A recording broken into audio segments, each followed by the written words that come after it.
बिस्मिल्लाहिर्रहमानिर्रहीम। अस्सलाम वालेकुम वीवर्स, कैसे आप सब लोग? उम्मीद करती हूँ खैरियत से होंगे। तो आज की रेसिपी हमारी बीफ यखनी पुलाव की है और ये सारे इंग्रेडिएंट्स इसमें रेसिपी में यूज़ होने वाले हैं। चैनल को सब्सक्राइब करें, वीडियो पसंद आए तो लाइक करें, कमेंट करके ज़रूर बताएं कि रेसिपी कैसी लगी। तो मैंने यहाँ पर बीफ ले लिया है यखनी बनाने के लिए और मैंने 2 टेबलस्पून मैंने साबुत धनिया ले लिया है और उसके अलावा मैंने गरम मसाले ले, सामने उसकी क्वांटिटी लिखी हुई है। और उसके अलावा मैंने 1 टेबलस्पून नमक और 1 प्याज काट के ले लिया और लहसुन अदरक ले लिए हैं कटे हुए।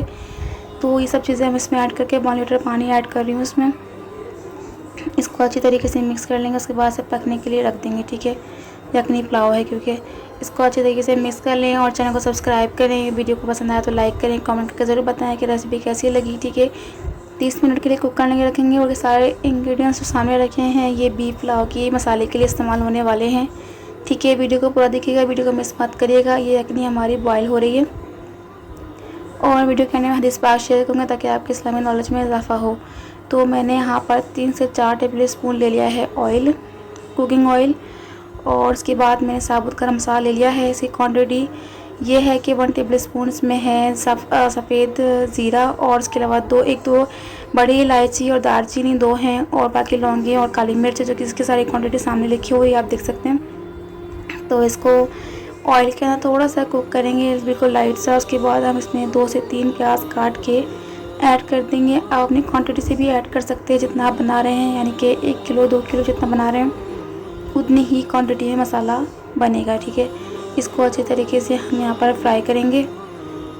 ये देखिए फ्राई होने के लिए रेडी हो रही है, तो इसे फ्राई कर लेते हैं लाइट सा, ज़्यादा नहीं। ये देखें इस तरीके से। तो मैं इसमें 3 से 4 टमाटर का पेस्ट बना के ऐड कर रही हूँ। ये देखें मैंने इसमें ऐड कर दिया है। ठीक है, और इसके साथ मैंने इसमें चिली फ्लेक्स यानी कुटी हुई लाल मिर्च 1 टीस्पून ऐड कर दी है ताकि ये फीका फीका सा ना हो, थोड़ा सा मसाले का टेस्ट भी आए। तो मैंने इसमें ऐड कर दिया है लहसुन अदरक का पेस्ट और साथ ही मैंने चावल जावित्री का 1 टेबल स्पून मैंने इसमें ऐड कर दिया है पाउडर और 1 टेबल स्पून गरम मसाला और 1 टीस्पून धनिया पाउडर मैंने इसमें ऐड कर दिया है और 2 टेबल स्पून मैंने इसमें सॉल्ट का ऐड कर दिया है और इसे अच्छे तरीके से मिक्स कर लेंगे। तो इसको अच्छी तरीके से मिक्स कर लेंगे और उसे कुक करने के लिए रखेंगे। तो इसे धीरे धीरे लगे जो मसाला है पूरा कुक हो जाएगा, ये कच्चा कच्चा है और इसके बाद इसका जो पानी है वो ड्राई हो जाए। तो हमारी जो यखनी है वो हो रही है। ये देखें, ये जब तक हो रही है मसाले को देख लेते हैं। मसाला हमारा रेडी है, हम इसमें थोड़ा सा दही ऐड कर देंगे, बाकी हमने रायते के लिए रख दिया है। थोड़ा सा दही ऐड करेंगे, ज़्यादा नहीं। ये देखें, इसको अच्छी तरीके से मिक्स कर लेंगे और इसे भी कुक करेंगे क्योंकि सारी सी बात दही है और ये कच्चा कच्चा है, तो हम इसे कुक करेंगे।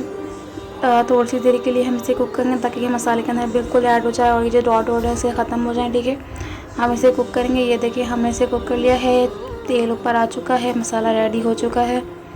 तो इस मसाले के अंदर मैं ऐड कर रही हूँ हरी मिर्च, मेरे ख्याल में 7-8 हरी मिर्चें होंगी। उसके अलावा मैंने इसमें पुदीना ऐड कर दिया है क्योंकि धनिया ऐड नहीं होता पुलाव के अंदर, पुदीना ऐड होता है, तो वो मैंने इसमें ऐड कर दिया और इसे मिक्स कर लिया है अच्छी तरीके से। ठीक है, आप चाहें तो ऊपर से भी ऐड कर सकते हैं, लेकिन मैंने इसे मसाले में ही ऐड कर दिया ताकि जो हरी मिर्च है उनका टेस्ट आ जाए। और ये देखिए यखनी, ये भी इसमें ऐड कर देंगे। जो यखनी है, यखनी से मैंने गोश्त निकाल के अलग कर लिया था और उससे यखनी मैंने इसमें ऐड कर दी है क्योंकि उसमें ऑलरेडी मसाले वगैरह डले हुए थे, तो वो मैंने सब छान के इसमें ऐड कर दिया है। ये देखिए मैंने इसमें गोश्त भी ऐड कर दिया है। यखनी जो थी वो मैंने उसको छान के उसका अलग से निकाल ली थी, बाकी जो सारे मसाले वगैरह थे वो सबका जो अलग था वो उसमें आ चुका था यखनी में। तो अब मैंने इसमें सिर्फ यखनी का पानी ऐड कर दिया है और मैंने इसमें बासमती चावल इस्तेमाल किया है। आप चाहे तो सेला भी इस्तेमाल कर सकते हैं, बासमती भी अच्छा चावल है। तो ये काफ़ी अच्छा चावल है, तो मैंने इसमें बासमती ही इस्तेमाल किया है और वो मैंने इसमें ऐड कर दिया है 1 किलो। ठीक है, आप चाहे तो सेला का इस्तेमाल भी कर सकती हैं। तो इसको अच्छी तरीके से मिक्स कर लिया है और मिक्स करने के बाद हम इसे 10 मिनट के लिए रखेंगे पकने के लिए। तो जी हमारा पुलाव रेडी हो चुका है। देखिए चावल कितना मज़ेदार लग रहा है, खूबसूरत सा खिला खिला। देखिए कितना हसीन लग रहा है चावल, खिला खिला चावल बहुत खूबसूरत है, खिला खिला है। ये देखें, और ये देखें टूट भी रहा है और इस तरीके से नहीं कि बिल्कुल ही टूट जाएगा, ख़त्म हो जाए।